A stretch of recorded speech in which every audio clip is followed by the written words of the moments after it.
Roy Moore prayed before speaking at the Vestavia Hills Public Library on Saturday. Brynn AndersonAssociated Press GADSDEN, Ayla, Delores Abney, 63, a retired domestic violence counselor, said she and her husband had heard things about Roy Moore and his fondness for younger women for years.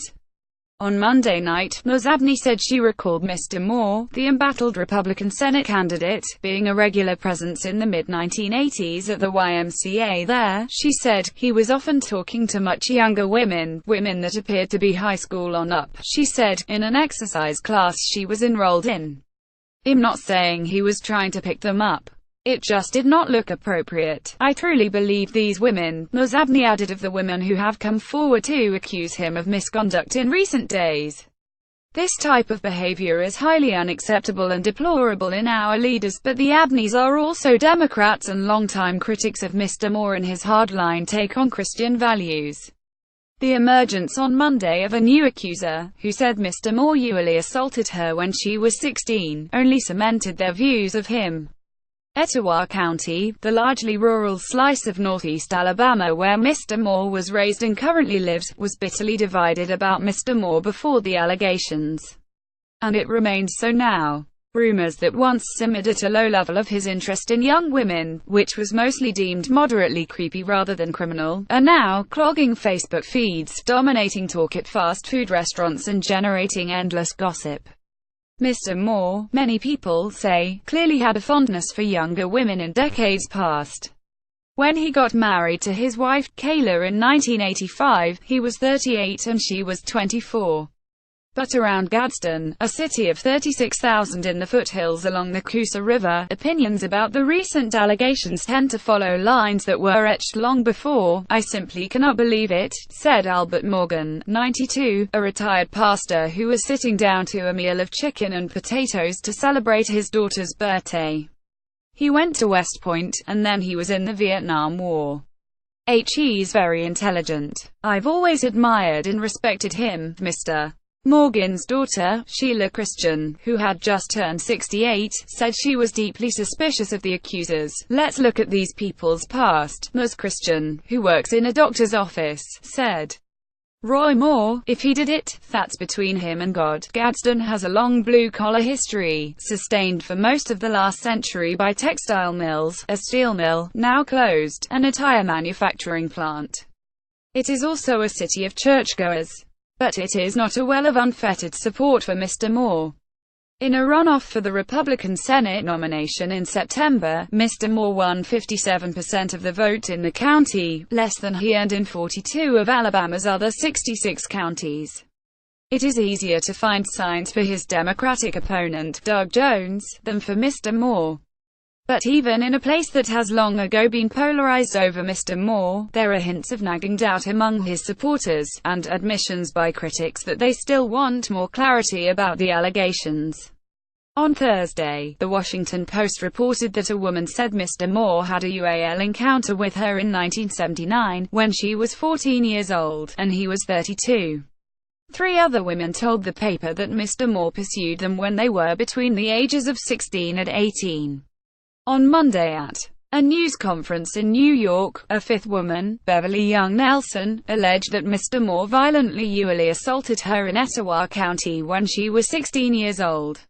Beverly Young Nelson left with her lawyer Gloria Allred during a news conference on Monday where she accused Mr. Moore of sexually assaulting her. Spencer Platt, Getty Images North America. Mr. Moore's campaign has denied that he engaged in any UAL misconduct with anyone. "I don't see him backing down," said Wanda Fugate, 48, who works at a store along Broad Street. "The timing of all this was fishy," she said, "and the accusers would have been more believable if they had come forward 6 months earlier." She said she hopes that Mr. Moore wins and she did not think he would step out of the race, as many Republican leaders have called on him to do. Unless he is sitting there completely guilty, knowing that helps completely guilty, she said. "Then I say he may take himself out of the race. But not yet. No, it ain't time yet. Those who insist they are not politically aligned with Mr. Moore have their own questions about the recent allegations. I think it's a little weird that they're coming up 40 years later and making these accusations, said B.J. Morris, 79, a retired professor on her way out of a Chick-fil-A. Still, she said, I believe it's true. Kathy Fowler, who processes tax credits and who was smoking a cigarette outside of a pub as darkness fell on Monday night, said the newest accuser had made her even more sure of Mr. Moore's guilt. If it was one, I might question it, she said. Now they're popping up. One did a news conference. That holds a lot of ground with me. Like many here, her decision about whether or not to support Mr. Moore was already made. He's not going to get my vote, she said. But he wasn't going to get it anyway. Billy Smith, an insurance salesman, said he did not know what to do with the information. The allegations were just allegations, he said, not proven in a court of law.